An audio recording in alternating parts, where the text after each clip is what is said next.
what you're searching for sometimes can be so unimaginably obvious that you could be missing it because of its obviousness. One such moment you will experience in your inward journey is the shifting of the center. What do I mean by the shifting of the center? Firstly, you are operating out of a false center. Your true center is somewhere else. It is something else. Now, if I were to ask you, where are you? Not who are you, what are you? Just simply, where are you? And if I were to give you just a single point, where would you put that point? If you could choose only one point, and if I were to somehow convince you that everything you recognize as you is actually sitting on a single point, on a single dot.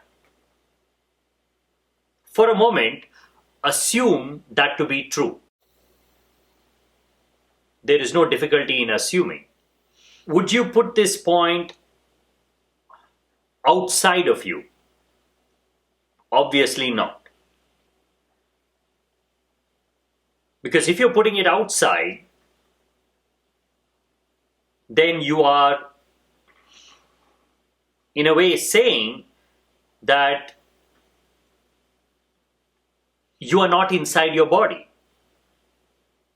You're not where most of your life is happening.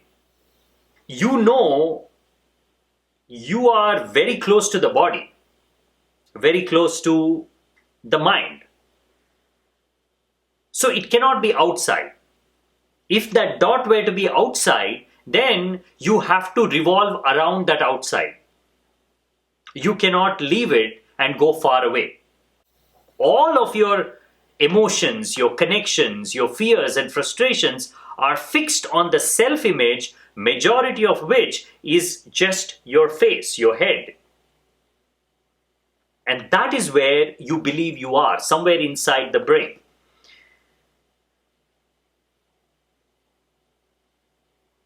That is why when you sit in meditation, when you close your eyes, you are actually seeing the darkness. You're not seeing light. Actually, in meditation, you will reach a point where there is nothing but light. There is no darkness. There is no this crammed feeling. There is no suffocation. But when you initially sit in meditation, that is exactly how you feel. You feel as if your freedom has been restricted. And you are moving it in between your eyes mostly. You are seeing and imagining, and your eyes actually show that. If you were to watch someone sitting in the meditation for the first time, look at it, observe them closely, you will see their eyes will be moving rapidly.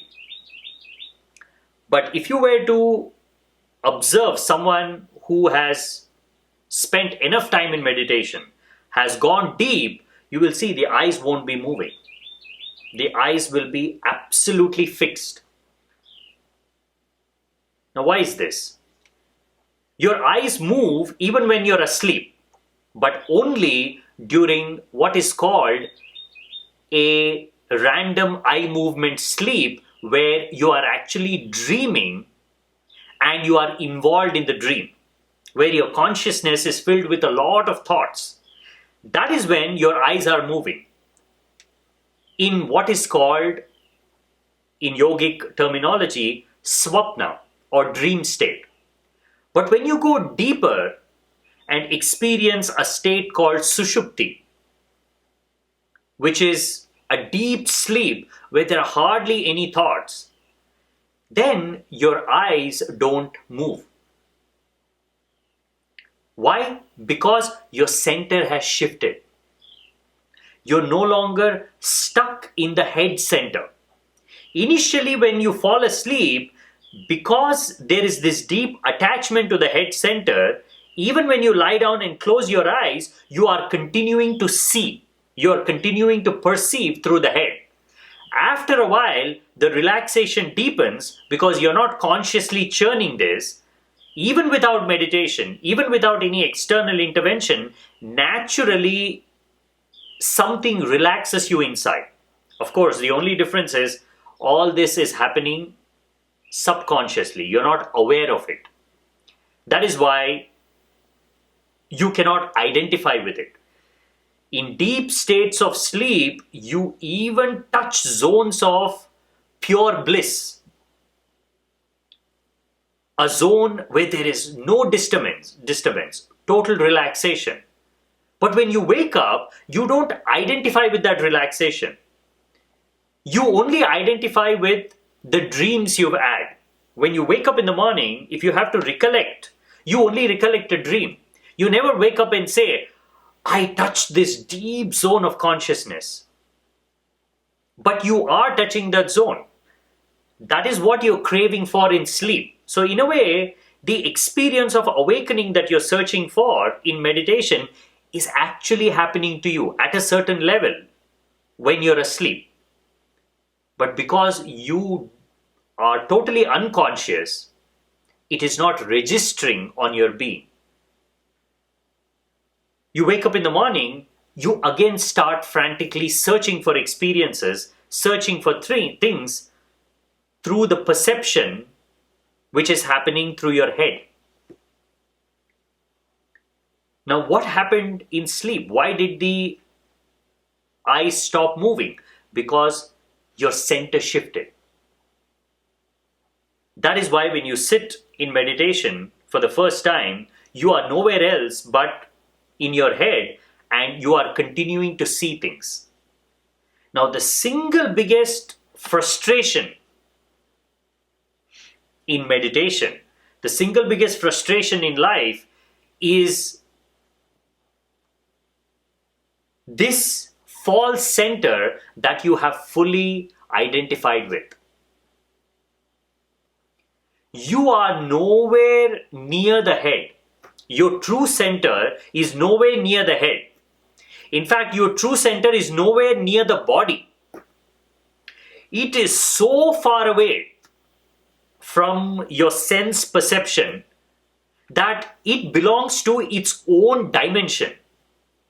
Your true center neither belongs to the outside nor belongs to the inside. Your true center neither belongs to your mind nor belongs to your body. Your true center is neither physical nor ethereal. Your true center is a completely different reality all by itself.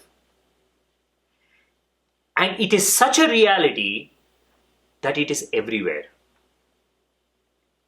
Because it does not belong to the physical, it does not belong to concepts of inside and outside, it does not belong to the world of imagination, it is the very center of existence. It is the very center of life.